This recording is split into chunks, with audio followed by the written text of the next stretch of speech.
Hello, and welcome to this week's episode of Something Rhymes with Purple. Or we could say Something Rhymes Strictly Come Dancing, which is a very clunky way of saying that Gyles and I are going to talk about ballroom today because we are in the UK in Strictly Come Dancing season. It's a hugely popular ballroom dancing competition where celebrities are paired with professional dancers to compete for the Glitter Ball trophy. And it's fair to say that it absolutely takes the nation by storm. It captivates everybody, no matter what age. And it's leading me to the inevitable question after saying hello to Gyles as to whether he's ever been asked to compete.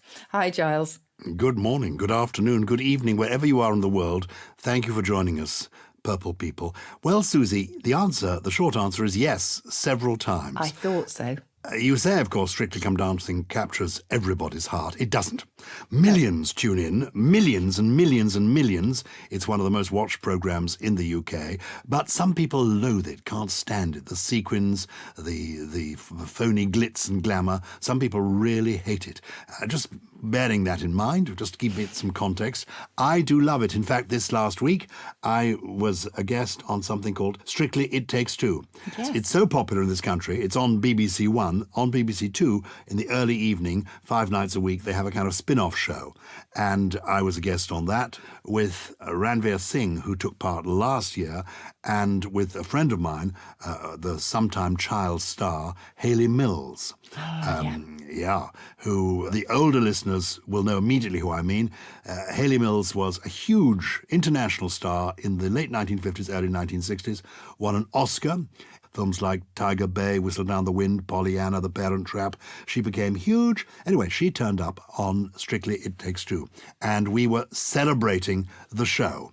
I have said no to it in the past, and would again, for the reason of vanity. I couldn't face the humiliation of being the first person out. In my head, I'm Fred Astaire. In fact, I'm Fred Flintstone. I mean, I just can't move my feet. I have no sense of rhythm. I've attempted to dance a couple of times in pantomime. I remember a routine I did in Cinderella with the great Bonnie Langford, who's a brilliant dancer. The first time we did it, in front of the audience, having rehearsed it for weeks, she ended up facing front. I was facing back. She thought that was very funny, keep it in. The next night, I couldn't manage to face the wrong way even. I then started facing the right way. Hopeless, hopeless dancer. And the idea of being booted off at the end of the first week is just humiliating. So I'm sparing myself the embarrassment. What about you? Have you been asked? And what have you said? No, I don't think I've ever been asked officially. We have... On Countdown, the show that I work on, we have had a few members of the Strictly professional crew. So we've had the lovely Anton Dubek on, for example, and he kind of asked me whether I would like to go on, and I said absolutely not. For the reasons that I can only ever dance if it's completely dark and no one can see me, or if I'm very drunk, and I don't think either of those would be possible on a Strictly Come Dancing. But the thing that I think would alarm me most of all is just remembering the choreography. I have no idea how people remember how to do these things. But for anyone who has young kids at the moment, they will know that the TikTok dance crazes are equally compulsive for the sort of younger generation. And somehow they manage to get them within 3 or 4 watches. And then they just sort of perform these things, which can actually be quite complicated. I'm absolutely in awe of those. So yeah, I think we have, in that case, 4 left feet who won't be going near the Strictly Come Dancing floor. But we wanted to go there today, A, because obviously it's such a big thing in the UK at the moment, but also because we haven't really talked about dances and dance styles and where the names of the dance genres come from. So that's what we thought we would have a look at today. It's a very good subject to touch on. And you said, of course, we were going to go to the ballroom, but also we're going to go to Latin. Because a lot of the dances that they do on this are Latin American dances. Latin, I think, being short for Latin American. And then maybe some of them have Latin in the language as their roots. You talk about it being a UK phenomenon. And, of course, it was based, Strictly Come Dancing, on an earlier programme, which was simply called Come Dancing, which I remember from my childhood was much more genteel. And now it's gone global. I mean, I love the show and I love dancing, and I did once go to a fancy dress party dressed as a handbag so that people would dance around me, and they did. All right. I love that. That's fantastic. So, Susie, if we begin in the ballroom, the ball, the dance, ballroom, what's the origin of that? Well, some people will tell you that it may be because the sort of early dance floors were quite circular, these kind of grand, wonderful rooms. If you look in the OED, it will tell you that it's actually probably from ballet, which was an old French verb meaning to dance, in which case there be a sibling with ballad and music, etc. But as we know, balls were incredibly important in the sort of the social calendar, and still are actually in universities, aren't they, up and down the land? If you go to a ball, it's something very special. Well, let's begin with the ballroom dancing. We can come on to Latin later. Ballroom dancing, the most famous, the most obvious, is the waltz. What is the origin of the word waltz? Yes, so we think of it as being quite stately today, don't we? So it's been around since the late 18th century, and it began in Germany and Austria, which is why it's called the waltz, because the word comes from waltzen in German, which means to revolve. So anybody who's been to a fun fair and goes on the waltzer will know that it will probably make you feel sick because it's spinning around so much. Then its popularity grew into England and North America. But when I say popular, it was quite scandalous because moralizers really worried about it. It was a bit like the twerking of its day in the 19th century. And the London Times, this is in 1816, commented on the new dance that all the kids were wild about and said that it had previously been confined to prostitutes and adulteresses and blamed its introduction on some worthless and ignorant French dancing master. So dripping with condemnation there.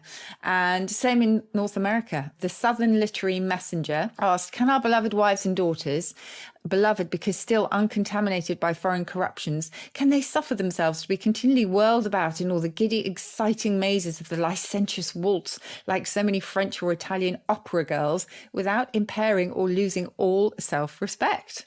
Can I say how completely I understand this?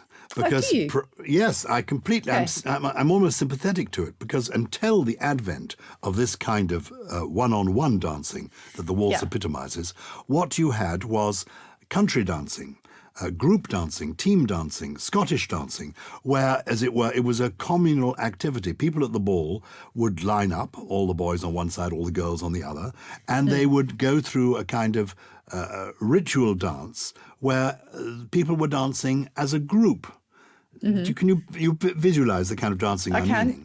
Yeah. You know, people still do. It's very popular. Like line dancing or something today. Like line dancing or Scottish country dancing, you know, the Gay Gordons, different kinds of Highland dance. And that was a charming communal activity. Then what happened was the advent of this kind of intimate one-on-one dancing. And maybe some people took advantage of it. People obviously enjoyed the closer contact, one person with another person. But it did, the downside of it is that it meant that if you weren't somebody that people wanted to dance with, you then suddenly became a wallflower, which is another expression that I associate with the ballroom. Somebody who, a wallflower, is sitting against the wall. Nobody is going to ask them to dance. Whereas previously, everybody who went to the dance could take part in the dance. Suddenly, people are paired off. So that's my take on it. What do you think of that? Oh, that's really interesting. I mean, I find it fascinating what has been considered taboo in centuries past. So tea drinking for a while was considered to be an absolute no-no for the male members of a household. You know, they should not permit the women of the household to drink tea because they thought it was scandal broth. They thought it encouraged gossip and all sorts of sort of swapping of licentious tales. So it's quite extraordinary, isn't it, that something that today, I mean, I think on Strictly Come Dancing, the waltz is one of the most stately and sort of elegant dances, but no, it was seen as being, as you say. Can I salute that phrase, scandal broth? I love it. I'm not going to refer to a cup of tea as a cup of tea ever again. I'm going to say, fancy a little scandal broth with me? Well, it's funny because we now talk about spilling the tea, don't we? In certainly in the lexicon of drag culture, to spill the tea with a capital T is to exchange gossip. So, very good. Okay, good. Well, anything goes, except when you dance the waltz, you've got to get it right.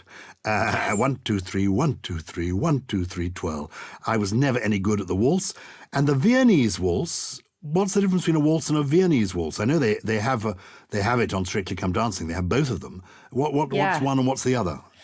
I think, I'm not an expert on this, but I think that if you can't do the sort of standard waltz, I think you'd struggle with the Viennese because it's a quicker version and you spin around a lot more. So there's more waltz and there's more revolutions. Well, let's stick with the ballroom for the moment. Charleston is a ballroom dance? Yes, it is. I love the Charleston. I mean, this is one that if I had to do one dance on Strictly and risk everything, this is the one that I would do. I just think the Charleston is fantastic. Does Charleston come from the town of Charleston in America? It does, yeah. Capital city of Charleston County in South Carolina. So it's 1923. So it was developed in the 1920s. And it's just got those fabulous side kicks, isn't it, from the knee. You can see by my ridiculous jazz hands here that I get quite excited by the idea of doing the Charleston. I'd have to be very drunk, though, I think. I can see them because we're looking at each other on Zoom. So, won't you, Charleston, with me? I'm actually moving my shoulders now. It's working. It's working. So, yeah. We've done the Charleston. What about the cha-cha-cha? Cha-cha-cha. Yeah, that's kind of the timing of the music, isn't it? And I think it represents the sound of the feet when you dance the two consecutive quick steps, cha-cha-cha. And, people will often say cha-cha-cha anyway in time to music, won't they? So I think it's all about the sound, that one. So it's an onomatopoeic word? Onomatopoeic. What does it date back to? The cha-cha-cha is the 1950s, so quite late with that one. The jive? Yeah, so the jive first appears in the 1920s. And again, I think you'd be quite good at a jive, personally. But that one has got a slightly sort of interesting history, actually, because jive originally meant sort of chatter. So like jive talk was kind of lively, brisk chatter, but it was also chatter that could be misleading or pretentious. It was just kind of empty in some way. And so the jive as an adjective, it sort of meant not acting correctly, or it could be sort of deceitful in some way. So it had a sort of an interesting history.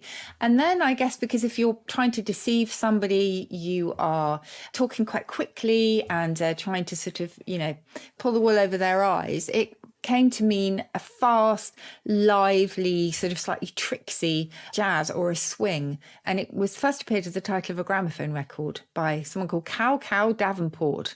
So apologies, any jazz lover might know exactly who that is. And the title was State Street Jive. And when's that? That was in 1928. 1928, yes. But it became sort of popular in the 1950s. I mean, I think of it as a kind of rock and roll thing, going jiving. Okay. Have you ever done the jive? You must have done the jive at some point. Well, I suppose in the 1950s, 1960s, there were school dances, which I never really enjoyed because of this awkward thing of who do you ask to dance with you. This is why I favour Scottish country dancing, because at least it's all organised and everyone can take part. No, the agony of the school dance, standing around the walls. In my school, all the boys stood together and all the girls separately stood together, and then you nervously went forward and asked someone to dance with you, and then you might be rejected. The whole thing was ghastly. It was awful. And line of boys one end, line of girls the other. I mean, there were discos for me, school discos, so at least it was quite dark. Horrendous. Looking back. Really, really horrendous. What about the jitterbug? Have you ever done the jitterbug? No, I love the sound of the jitterbug. It sounds a bit like a Charleston, doesn't it? Is it the same sort of era? Yes, it's kind of it's performed to kind of swing music, but I think you can improvise massively to the jitterbug, which is why it might suit you or me. It would suit me because I find it so difficult to remember the rules. The trick is, the reason that these people do it well is, and the younger people, is that it gets into their muscle memory more quickly. They repeat a move and a few times it's into their muscle memory. My muscles are so atrophied that it would take weeks for anything to get into my muscle memory. So the jitterbug would be perfect for me. I could just jitterbug about. What's the origin of jitterbug? Well, jitterbug's quite interesting. So jitterbug is quite similar to the blues in one way, and I will explain. So the blues, if you remember, the music and the sort of feelings of melancholy go back to the idea of being beset by the blue devils. And the blue devils were spirits that were meant to come and torment you, particularly if you were an alcoholic or were coming off alcohol and had the DTs, delirium tremens. And so having the blues was literally to be sort of jittering and shaking with the DTs. And jitterbug was quite similar. So the first meaning of a jitterbug was simply a jittery or a nervous person. So if you've got an attack of the jitters, really. But also it could be someone who was jittery because of too much alcohol use or was kind of coming off and having the jitters as a side effect of withdrawal. It wasn't applied to dance until the early 1940s. But before then, a jitterbug was a jazz musician or a devotee of jazz. And that was just in the 1930s. So 1940s for the dance, as I say, lots and lots of improvising, few standardized steps perhaps, but otherwise you just went for it. The jitterbug, it's my dance. Litterbug is what I hate. I hate a litterbug. Does jitterbug come before litterbug? I assume one is a spin-off of the other. Yes. Which came first? Jitterbug almost certainly, and litterbug quite soon after, actually, late 1940s. So the jitterbug had been around for a decade by then. Latin, it's not obviously as in Julius Caesar Latin. I assume Latin dancing is it Latin American dancing? What is the origin of the expression? Yes. It refers to, absolutely, as you say, Latin American dancing, and it's just simply become shorthand for all those dances that originated in Latin America, which, let's face it, is probably the most productive, I would say, of all the sort of ballroom dances. The rumba, the samba, the cha-cha we've already talked about. So it's the rhythm and the style of music that is characteristic of Latin America, and the sort of, the wonderful, broad, sort of, spontaneous, open to anything attitude that you will find there. So it's all encompassing, I would say, of the spirit of Latin America. Well, tell me about the tango, first of all. Okay, you'd be good at the tango, because for the tango, you have to put on a really mean face, don't you? You have to really enact the narrative. So the tango in the 1890s was a Spanish flamenco dance. And once again, it was seen as being vaguely immoral. So it was cast with the flamenco as being quite sort of vulgar, if you like. And then the 1910s, 1920s, it became this ballroom dance, syncopated ballroom dance that has this slow gliding movement broken up by pointing positions. You always kind of point your arms, don't you? And just sort of, as I say, look very intent and quite mean. But originally it was a dance festival of gypsies. And I say gypsy now with a capital G because it is a distinct ethnic label now. And gypsy, so called, if you remember, because people thought they came from Egypt and so were quite exotic, which in fact wasn't the case. But so that's the tango. And the Argentine Tango is one of those, which I think is incredibly dramatic. As I say, you have to fulfill this wonderful role. You mentioned flamenco dancing. Flamenco is a place? So the flamenco, I think that's the late 19th century, and that is it was kind of Spanish again, gypsy style of singing or dancing. It was known as the wild Spanish dance, and its flamboyance meant it was named after the flamingo, with this bright scarlet plumage, quite sort of dramatic gestures. So that's where the word comes from, flamingo. So flamenco dancing is because you're looking like a flamingo. How wonderful. I never knew that. I don't know if you actually look like a flamingo, but you are as flamboyant as one, certainly, and ablaze with colour. What's the difference between a samba and a rumba? So a samba is, no one quite knows where that one comes from. I don't, in dance terms, this is why I would be absolutely hopeless, because I would not be able to tell you what the difference is between a samba and a rumba. I can tell you, etymologically speaking, we don't know where samba comes from, but the rumba is Cuban Spanish for a kind of party, which you can totally imagine. And again, I'm doing my jazz hands, and you can see how uncoordinated I am. Here, Gyles, because I can't even raise my hands in the correct rhythm. But yeah, samba and rumba.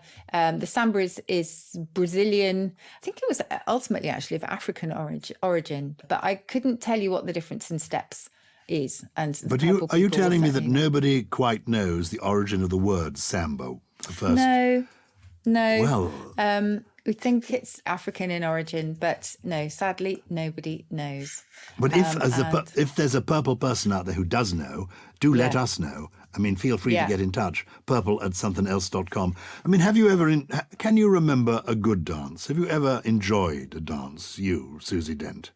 Can you take me back to a moment when you were happy on the dance floor? Yes, I can. And actually, I was in a department store quite recently, and I heard the song by Cher, Do You Believe in Life After Love? I don't think that's the real title. And it brought me right back to a fantastic wedding that I went to in Copenhagen when I was young, free and single. I had a weekend to myself in Copenhagen, stayed in a lovely hotel that was right by the harbour, and went to a Danish wedding. And at this wedding, I don't know if this is the tradition, but the bride and the groom also didn't leave till about 6 o'clock in the morning. And then we all went out for a wedding breakfast. But I remember a real moment of happiness dancing to that song by Cher and just not having a care in the world. Yes, one of my last memories of being entirely carefree.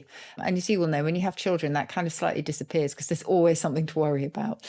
But just absolute spontaneity and freedom, and that I could do anything I wanted. It was lovely. How about you? If there are people listening, you've just heard a significant moment that may affect your whole life. Susie Dent has revealed the truth that if you have children, the worry never goes away. Nor, can I add, does the exhaustion. Susie Dent and I, since we had children, and we are, incidentally, we're not married. To each other. To each other. We are not married to each other and never have been. But somebody was interviewing me the other day about this podcast, in fact, about our live tours, the live shows we're doing. And they said the most frequently asked question when they went to look us up on Google was, were we married? Which was fantastic. It really pleased me. I told my wife this, and she said, oh, I'm very surprised. I thought it would be, is Gyles Susie's dad? Oh, thank you very much indeed. There we are. Anyway, I know I am old enough to be your father. Okay, enough of this nonsense. I can't remember a magical moment on the dance floor, to be honest. At school, with a girl called Diana, we used to teach ballroom dancing. I don't know why, because I was no good at all at it, but she was very musical, and that was quite fun. The school dances I hated. Subsequently, I don't think I've had a special moment on the dance floor ever. You just reminded me of the absolute horror talking about school discos and things. Not only with the sort of, the kind of lively dances, not only were they a nightmare in terms of whether you were going to be asked or whatever, but the slow dances at the end, absolute worst, where you're going to be asked for a slow dance. Yeah, that's none of that happens anymore, thank God. And the creeping hand. Oh, dear. Oh, don't. The slow. Let's not go there. There also, at my school, we had things called excuse me's. Do you know about excuse me? And then there was something called a kissing excuse me. And I think the excuse me is you could tap. There was a sort of boy's excuse me and then a girl's excuse me. And if it was a boy's excuse me, a boy could go up to somebody and tap them on the shoulder and get rid of the male and take over. And the girls, it was the reverse. May I cut in? Yes. Yes.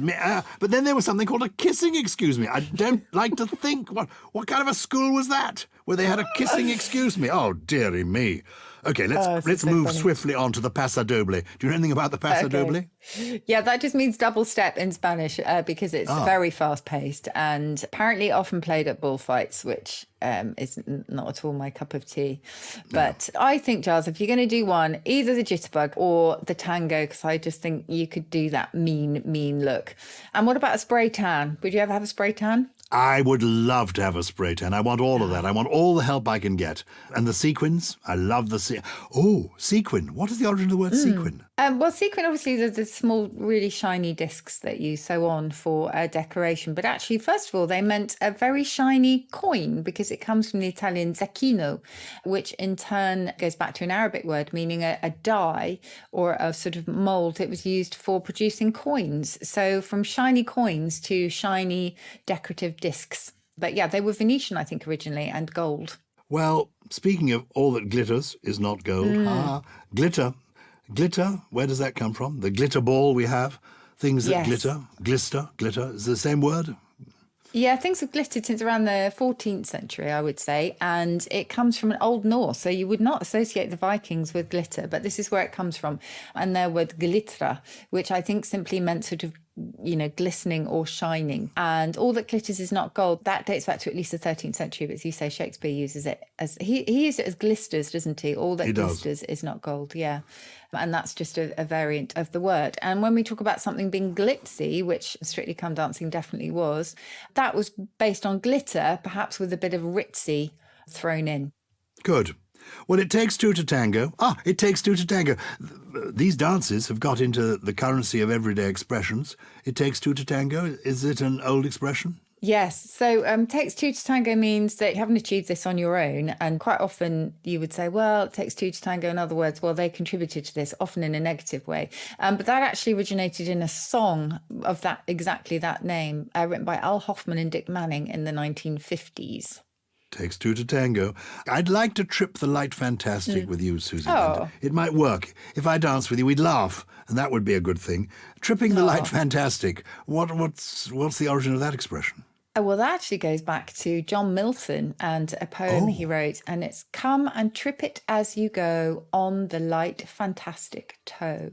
And fantastic in this sense means just extremely, well, quite extravagant, so quite sort of fancy, if you like. And to trip is to dance rather than to fall over, as you and I would do.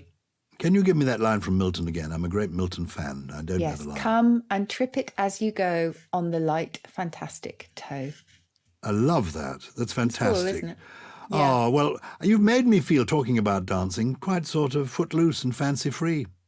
Footloose and fancy-free. Tell me about that. Just remind me of that song, Footloose. So Footloose goes back to the 1650s. So what it actually referred to originally was of an animal that wasn't shackled, didn't have loggers on them, which were, sort of, I don't know, they would kind of big blocks of wood that meant they were sort of hobbled or tied up. So not particularly nice. And then to turn them footloose was to liberate them.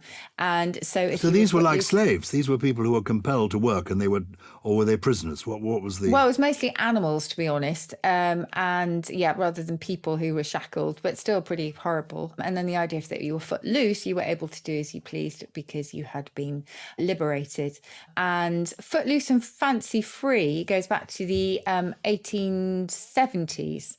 And the first record is from a gazette in Arkansas, and it says "Footloose, fancy free, but of marriageable age." Bit of a reminder that they better get on with it. Well, of course, that's what these early dances were all about, weren't they? These sort of dances that you have in the balls in novels by Jane Austen. It was a kind of marriage market where the young women and the young men were introduced. So the marriageable age element is quite important. Now, listeners, you're not likely ever to see Susie Dent and Gyles Brandreth dancing in public. So I'm sorry about that. But if you would like to let us know what your favourite dance is, or if you've got any queries about the world of dance, the origins of words in that, or if you want to share with us a happy moment from the dance floor, the time you encountered somebody for the very first time on a dance floor, please do let us know. You can get in touch, purple@somethingelse.com, and it's something without a G, purple@somethingelse.com. It's funny that I'm so inept at dancing when I love watching it.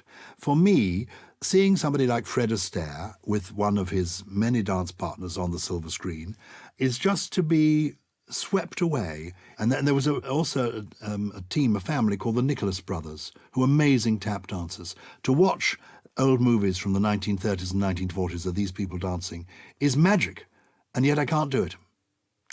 Shame. No, it's funny, isn't it? And you often tweet these little wonderful vignettes from Fred Astaire or Ginger Rogers, etc., and they're really happifying, I have to say.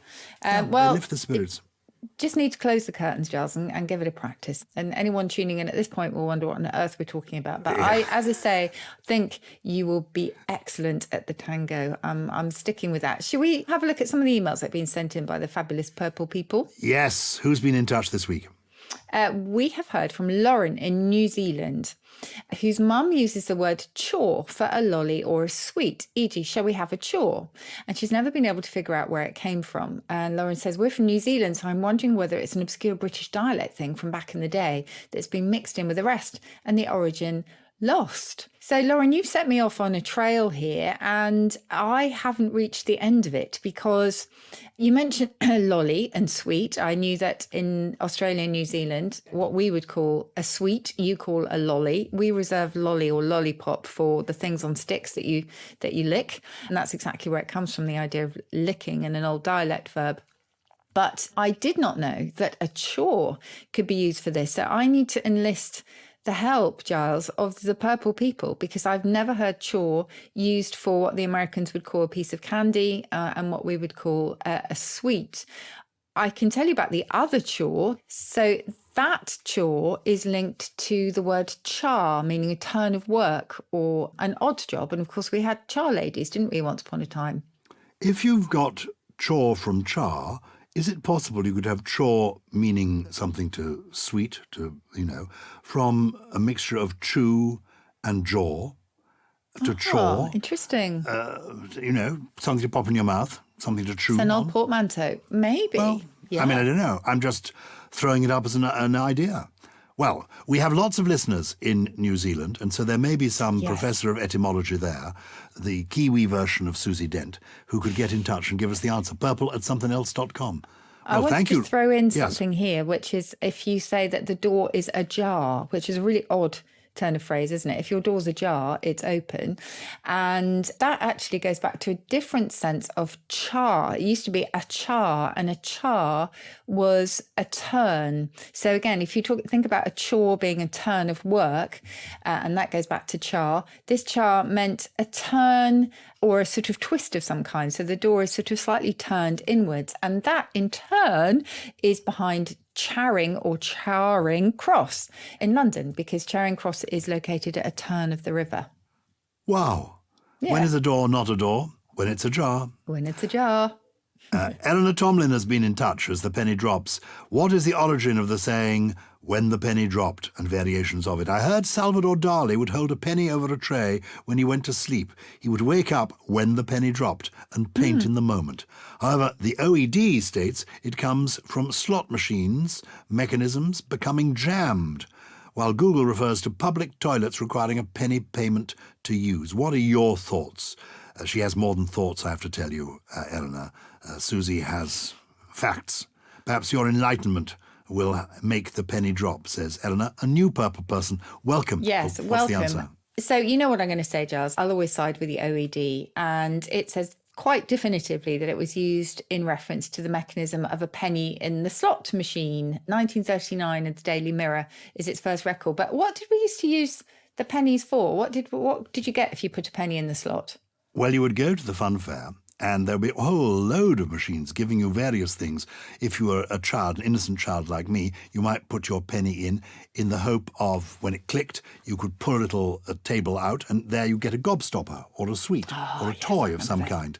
Or even you put a penny in the slot machine, and then you'd have a chance, 10 seconds of working a kind of mechanical grab to attempt to catch a teddy bear. And they never grab anything. And they never seem to grab anything. Or, if you were a cheeky person like my father, you'd put the penny in the slot, and it would be a what the butler saw machine. And you'd peer into a screen, and there would be a cheeky little film of the lady of the house getting ready for bed, and you'd be watching her so getting voyeuristic. Into her nightie. Yeah. Or indeed out of her nightie.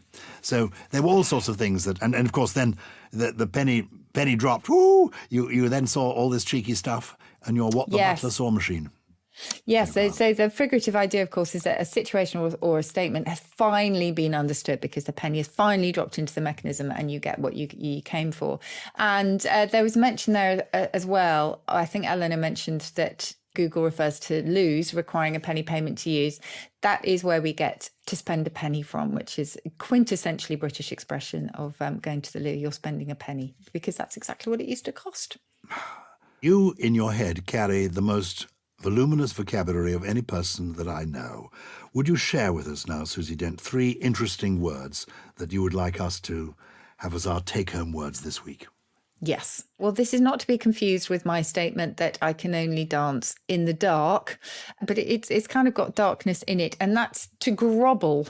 And to grovel is old dialect for searching with the hand in any dark place. Ooh. But by that, I mean your handbag, your pocket, you're just groveling around looking for, well, usually finding fluff or worse, but actually you're looking for something really important like your train ticket. That's groveling. It's a useful word, to grovel, to fumble about in the dark with your hand. Another one? Now, if you do something sticklebutt in Yorkshire, you certainly used to do it headlong, so really impetuously or with great impetuosity, and not to be confused with scuttlebutt, which is gossip. This is sticklebutt, headlong, And as I say, just not thinking, just going for it, which I think is what we need to do when it comes to dancing. And my third one is one of a huge lexicon that we have in English dialect for being a bit grumpy, a bit cantankerous, a bit just grumptious. If you're feeling grumptious, you are just a little bit irritable and probably irritating as well. Is it like grumpy, but shush at the end? Grumpy, grumptious. Grumptious. So you've got a touch of the grumps. You're grumpy. Exactly. Is it the same origin? Dialect has loads of those. I can't actually remember. I think this is up north, where they also have things like carnaptious as well, which is brilliant. Thank you to everyone for listening. Please do keep your emails coming, and we would love to know more and your experiences of ballroom dancing and of those particular dances that we touched on. So please do get in touch, purple@somethingelse.com. Something Rhymes with Purple is a Something Else production produced by Lawrence Bassett and Harriet Wells, with additional production from Steve Ackerman, Jen Mystery, Jay Beale, and he's here today. I know, Gully, grobbling away in the background.